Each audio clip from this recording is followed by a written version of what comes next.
Assalamualaikum warahmatullahi wabarakatuh. Kami dari kelompok 5 atas nama Devita Lestari dengan NIM 19 10 70 116. Kemudian Nolvi Eka dengan NIM 19 10 70 1008. Di sini kami akan menjelaskan mengenai makomat. Nah, bagi teman-teman yang lain mohon disimak ya. Nah, kita masuk nih. Apa itu makomat? Makomat adalah bentuk jamak dari kata makom yang secara bahasa berarti pangkat atau derajat. Dalam bahasa Inggris, makomat disebut dengan istilah station atau stage. Menurut istilah tasawuf sendiri, makomat itu merupakan kedudukan seorang hamba di hadapan Allah yang diperoleh dengan melalui peribadatan, mujahadat, dan lainnya. Seperti latihan spiritual serta berhubungan yang tidak putus-putusnya dengan Allah. Jadi secara teknisnya, makomat itu berarti aktivitas dan usaha maksimal seorang sufi untuk meningkatkan kualitas spiritual dan kedudukannya di hadapan Allah dengan amalan tertentu sampai adanya petunjuk untuk mengubah pada konsentrasi terhadap amalan tertentu lainnya yang diyakini sebagai amalan yang lebih tinggi nilai spiritualnya di hadapan Allah. Jadi amalannya itu berjenjang. Nah, apa aja sih macam-macam makomat itu? Nah, jadi macam-macam makomat yang akan kita pelajari di sini itu ada 9. Ada taubat, ada zuhud, waro, fakir, sabar, tawakal, ridho, mahabbah, dan yang terakhir adalah makrifat. Oke, kita akan bahas mengenai taubat terlebih dahulu. Apa itu taubat? Taubat berarti ar-ruju' min adzambi, ar-ruju' an adzambi, yang berarti kembali dari berbuat dosa menuju kebaikan atau meninggalkan dosa. Langkah pertama yang harus dilakukan seseorang adalah taubat dari dosa-dosanya. Jadi artinya kita bersuci kembali setelah melakukan dosa gitu ya. Taubat harus diawali karena dia mengetahui dua hal, yakni dosa-dosa yang dilakukan dan kedudukan Allah Azza wa Jalla. Jadi kenapa kita bertobat? Karena kita tahu bahwa kita berdosa. Kenapa kita bertobat? Karena kita tahu kedudukan Allah lebih tinggi dan Allah selalu mendengarkan hambanya. Jadi tobat itu merupakan awal berangkatnya seorang salik menuju kepada tingkat berikutnya. Karena itu membangun tobat harus dengan kuat, yakni harus didasari dengan takwa yang kuat. Jadi kalau untuk mencapai makomat sendiri, yang pertama kali harus dilakukan adalah bertaubat. Nah, yang kedua adalah zuhud. Zuhud ialah penolakan terhadap gemerlapnya harta dunia. Dikatakan bahwa zuhud pada sesuatu adalah tidak gembira atas apa yang dimilikinya terhadap dunia dan tidak bersedih atas apa yang tidak dimilikinya. Jadi zuhud ini adalah kita tidak cinta dunia, tapi kita tidak memungkiri juga bahwa kita di dunia seperti itu. Lebih lanjutnya ada 3 tingkatan zuhud. Yang pertama adalah orang yang zuhud terhadap dunia dengan mudah dan ia menganggap perkara keduniaan itu sedikit dan ia menganggap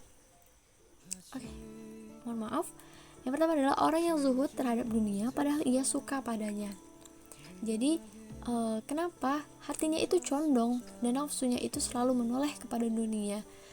Tapi meskipun demikian, meskipun dia suka kepada dunia, tapi dia tuh melawan hawa nafsu dan keinginannya dari kenikmatan dunia itu sendiri.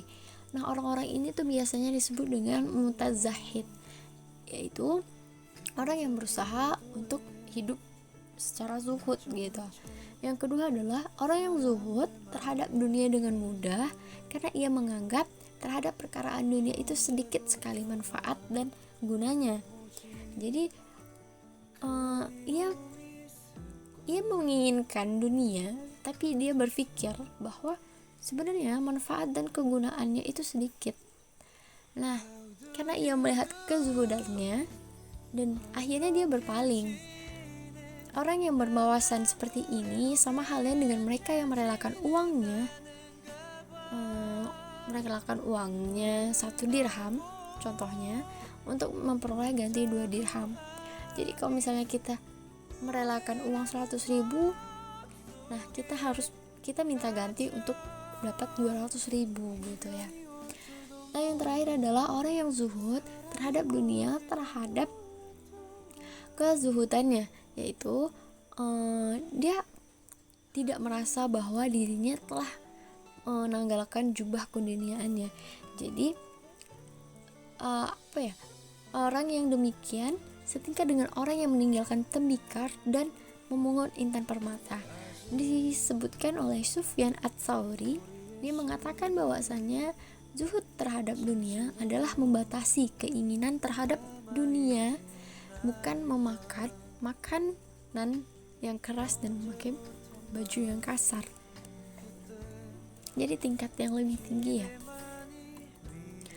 Nah, selanjutnya kita masuk kepada waro. Kata waro berasal dari bahasa Arab, yaitu waro'a, yari'o, waro'an, yang bermakna berhati-hati. Secara istilah adalah sikap menahan diri agar hati tidak menyimpang sekejap pun dari mengingat Allah gitu. Nah, para sufi menyebutkan bahwa waro itu memiliki 2 macam. Yang pertama adalah waro lahiriah, tidak mempergunakan anggota tubuhnya untuk hal yang tidak diridai Allah. Kemudian waro batin, yaitu tidak mengisi hatinya kecuali hanya dengan Allah. Ya, jadi selanjutnya adalah fakir. Menurut kaum sufi, fakir dapat diartikan sebagai orang yang memiliki ketulus ikhlasan dalam berbuat dan bertanggung jawab, tetap tidak meminta lebih dari yang menjadi haknya, tidak banyak berharap memohon rezeki kecuali untuk menjalankan kewajiban dalam rangka mendekatkan diri kepada Allah. Sedangkan secara harfiahnya biasanya diartikan sebagai orang yang berhajat, butuh, atau orang miskin. Nah, disampaikan pula oleh Ruwai bahwasanya ketika ia ditanya mengenai tanda-tanda orang miskin, ia mengatakan bahwa orang miskin berarti menyerahkan jiwa pada ketentuan Allah. Dikatakan pula bahwa tanda orang miskin yaitu melindungi batinnya, melaksanakan kewajiban agamanya, dan menyembunyikan kemiskinannya. Selain itu, At-Tusi juga pernah menyatakan bahwa orang miskin adalah orang yang kaya di antara ciptaan Allah. Mereka melepas pemberian demi sang pemberi. Nah, ada juga pendapat dari Muhammad Al-Juraiji. Ia mengatakan bahwa hendaklah kamu tidak mencari sesuatu yang tidak ada pada dirimu, sehingga kamu kehilangan sesuatu yang ada pada dirimu. Dan hendaklah kamu tidak usah mencari rezeki kecuali kamu takut tidak dapat menegakkan kewajiban. Jadi fakir ini orang yang memiliki ketulus ikhlasan untuk berbuat dan bertanggung jawab tanpa meminta lebih. Nah, lanjut kita masuk kepada sabar. Sabar gak pernah lepas ya. Sabar itu berarti tabah hati, yang secara etimologi yaitu suatu keadaan jiwa yang kokoh, stabil, dan konsekuen dalam pendiriannya. Disampaikan juga menurut pandangan Zunun al-Misri, sabar berarti menjauhkan diri dari hal-hal yang bertentangan dengan kehendak Allah, tetap tenang ketika mendapat cobaan, dan menampakkan sikap cukup walaupun sebenarnya berada dalam kefakiran. Jadi orang yang sabar ini adalah orang yang ikhlas atas segala cobaan. Nah, ketika orang sabar ini harus banyak melalui latihan yang sungguh-sungguh, karena kita sering sekali mengatakan bahwa kita sabar, tapi ternyata tidak, gitu kan. Jadi orang yang berhasil membentuk dirinya menjadi seorang yang sabar, maka orang tersebut merupakan orang yang mendapatkan status yang tinggi dan mulia. Sabar juga sangat penting perannya dalam rangka mencapai tujuan, dan orang yang sabar akan mendapat kesejahteraan dengan mendapat nikmat balasannya di akhirat kelak. Jadi orang yang sabar ini memang banyak banget pahalanya, tapi kata sabar juga sulit ya teman-teman. Kita mengatakannya mudah, tapi menjalankannya yang sulit. Nah, selanjutnya adalah tawakal. Secara harfiah, tawakal berarti menyerahkan diri dan mempercayakan secara bulat kepada Allah serta setelah melakukan suatu rencana dan usaha. Nah, sedangkan menurut Al-Qushairi mengatakan bahwa tawakal tempatnya di dalam hati dan timbulnya gerak dalam perbuatan, tidak mengubah tawakal yang terdapat di dalam hati itu. Jadi tawakal itu kita adalah berserah diri, menyerahkan diri kepada qada dan keputusan Allah. Selama itu baik, kita tidak suudzon dengan Allah, tapi kita menyerahkan diri. Ketika kita sudah berusaha, kita menyerahkan diri kepada Allah. Untuk hasilnya seperti apa kita serahkan kepada Allah, bukan berarti kita berpasrah. Nah, oke, kita lanjut. Yang selanjutnya adalah ridho. Nah, ridho menurut Imam Al-Junaid adalah ketundukan mutlak dan penyerahan diri seutuhnya pada ketentuan qada Allah yang telah ditetapkan sejak zaman azali. Ridho juga menjadi sarana meraih kebahagiaan hidup, yaitu kehidupan yang nyaman dan menenteramkan hati. Jadi melepas ikhtiar di sini maksudnya ridho di sini. Ridho itu sama dengan melepas ikhtiar. Jadi melepas ikhtiar di sini tidak berarti bahwa seorang hamba praktis menjadi seorang yang fatalis dalam segala perbuatan yang dilakukan yang terjadi karena keinginan dirinya sendiri. Jadi melepas ikhtiar berarti itu ridho dengan qada Allah dalam bentuk cobaan yang diujikan kepada hamba-hambanya. Jadi ketika kita sudah berusaha, kita sudah tawakal dan hasilnya tidak sesuai dengan keinginan kita, maka kita ridho. Nah, menurut Kamal Kailani dalam Fi'al Tasawuf Al-Islam, ridho adalah makam terakhir dari perjalanan salik.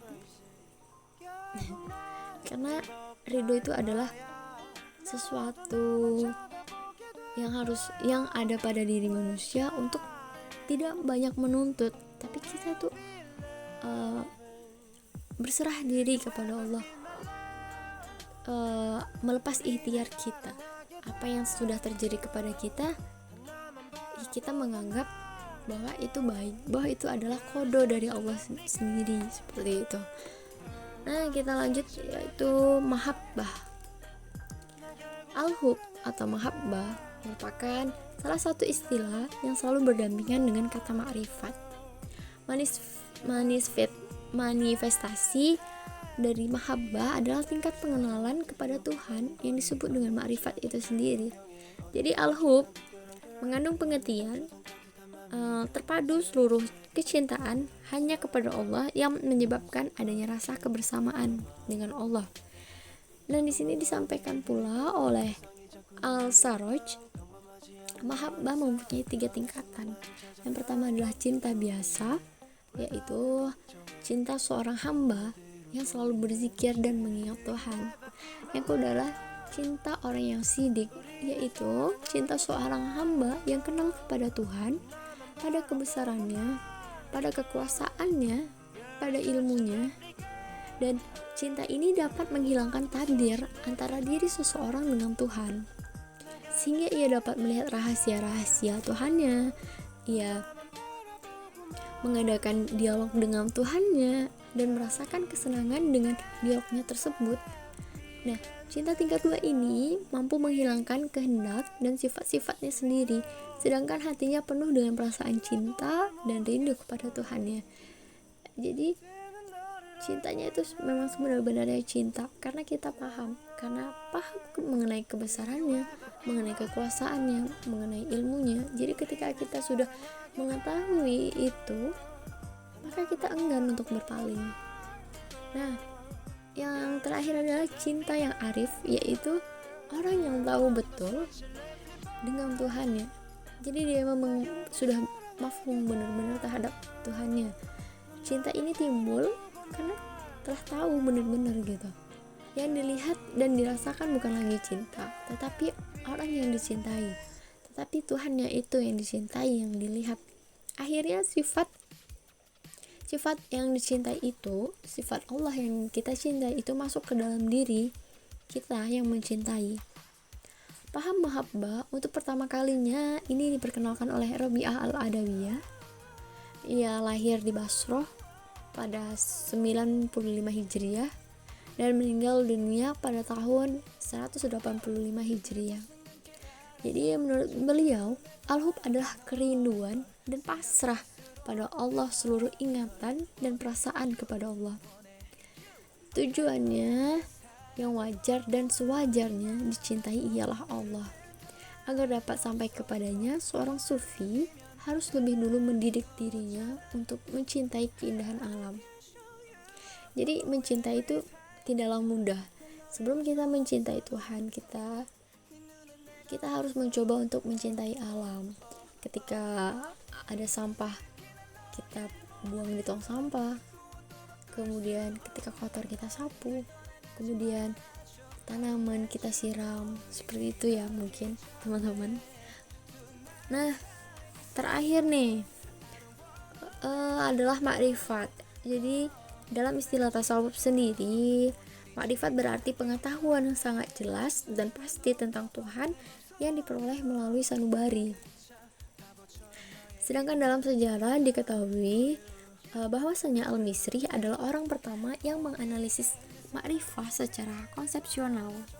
Dia mengklasifikasi kepada 3 tingkatan. Yang pertama adalah makrifah tauhid, yaitu makrifahnya orang-orang awam. Yang kedua adalah makrifat al-burhan wa al-istidlal, yaitu makrifatnya bagi mutakalim atau filosof, yaitu orang yang berpengetahuan tentang Tuhan yang melalui pemikirannya dan pembuktian secara akal. Yang terakhir adalah makrifat para wali, yaitu pengetahuan dan pengenalan tentang Tuhan melalui sifat dan keesaannya. Disampaikan menurut Al-Ghazali, pengertian makrifat adalah mengetahui mata hati karena jelas dan terangnya pengetahuan itu. Ia mengungkap dalam kalimat nazaru ila wajhillah, memandang wajah Allah. Di sini maksudnya melihat dengan mata hatinya, bukan dengan mata indahnya, seperti itu. Oke, selanjutnya kita masuk kepada pendapat para tokoh mengenai makomat. Di sini pertama kali adalah menurut Al-Qushairi. Menurut beliau, makom adalah tahapan adab atau etika seorang hamba dalam rangka wusul atau sampai kepada Tuhannya dengan berbagai upaya, diwujudkan dengan suatu tujuan pencarian dan ukuran tugas. Adapun pengertian makom dalam pandangan Al-Sarraj, yaitu kedudukan atau tingkatan seorang hamba di hadapan Allah yang diperoleh melalui serangkaian pengabdian, yaitu ibadah, kesungguhan melawan hawa nafsu dan penyakit hati atau mujahadah, latihan spiritual dengan riyadhah, dan mengarahkan segenap jiwa raga semata-mata kepada Allah. Nah, adapun Al-Hujwiri yang semakna dengan Al-Qushairi mengatakan bahwa makom adalah keberadaan seorang di jalan Allah yang dipenuhi oleh kewajiban yang berkaitan dengan makom itu serta menjaganya hingga ia mencapai kesempurnaan. Jika diperhatikan beberapa pendapat sufi tadi dari mulai Al-Qushairi, As-Sarraj, dan Al-Hujwiri, maka secara terminologis semuanya itu sepakat memahami bahwasannya makomat bermakna kedudukan dari seorang pejalan spiritual di hadapan Allah yang diperoleh melalui kerja keras beribadah, bersungguh-sungguh melawan hawa nafsu, dan latihan spiritual sehingga pada akhirnya ia dapat mencapai kesempurnaan atau mencapai kedudukannya sendiri seperti itu ya. Nah, selanjutnya ada Ibnu Qayyim al-Jauziyah. Dia berpendapat bahwa maqamat terbagi ke dalam 3 tahapan. Yang pertama adalah kesadaran, yaitu yaksa. Kedua adalah tafkir, berpikir. Dan yang ketiga adalah musyahadah. Sedangkan menurut Al-Sarraj lagi ya, maqamat itu terdiri dari 7 tingkatan. Yang pertama adalah taubat, kemudian wara', zuhud, fakir, sabar, tawakal, dan ridho. Sedangkan menurut Al-Ghazali dalam kitab Ihya Ulumuddin, beliau membuat sistematika maqamat dengan yang pertama adalah taubat, kemudian sabar, fakir, zuhud, tawakal, mahabbah, ma'rifat, dan ridho. Nah, sedangkan menurut At-Tusi sendiri, beliau mengatakan bahwa maqamat dengan yang pertama adalah at-taubat, waro, zuhud, fakir, sabar, ridho, tawakal, ma'rifat. Dan Al-Kaladabi ia dalam kitabnya Al-Ta'aruf li Madhab Ahli Tasawuf, dia menjelaskan sekitar 10 maqamat yang di dalamnya ada taubat, zuhud, sabar, fakir, dipercaya, tawadu, tawakal, ridho, mahabbah, dan ma'rifat. Jadi pada intinya sebenarnya sama dari mulai yang dikatakan oleh Al-Ghazali, Ibnu Qayyim maupun ahli tokoh-tokoh yang lainnya adalah sama. Pada intinya kita akan mendapatkan kedudukan di hadapan Tuhan yang diawali dengan bertaubat. Karena dari banyaknya pendapat, memang pertama kali yang dilakukan oleh seorang pendosa yang ingin benar-benar kembali kepada Tuhannya, apalagi mencapai kedudukan yang tinggi, maka ia harus benar-benar bertobat. Oke, baik teman-teman. Dengan demikian, maqamat dapat diartikan sebagai aktivitas dan usaha maksimal seorang sufi untuk meningkatkan kualitas spiritual dan kedudukannya di hadapan Allah dengan amalan tertentu sampai adanya petunjuk untuk mengubah konsentrasi terhadap amalan tertentu lainnya. Nah, yang kita bahas tadi itu maqamat dengan konsentrasi seorang sufi. Ada 9 ya. Ada taubat, zuhud, waro', fakir, sabar, tawakal, ridho, mahabbah, dan ma'rifat. Jadi diharapkan ke-9 maqam tersebut dipraktikkan sesuai konsentrasi yang dapat dicapai seorang salik sebelum mencapai maqam yang lebih tinggi. Jadi tahapan-tahapan inilah yang mereka lakukan untuk menggapai tingkatan yang lebih tinggi. Terima kasih teman-teman semua yang sudah menyimak hingga akhir. Saya mohon undur diri. Mohon maaf atas segala kesalahan, baik dari mulai penyampaian, penyajian, maupun sesuatu hal yang sekiranya mengganjal bagi teman-teman semua. Terima kasih. Dan wassalamualaikum warahmatullahi wabarakatuh.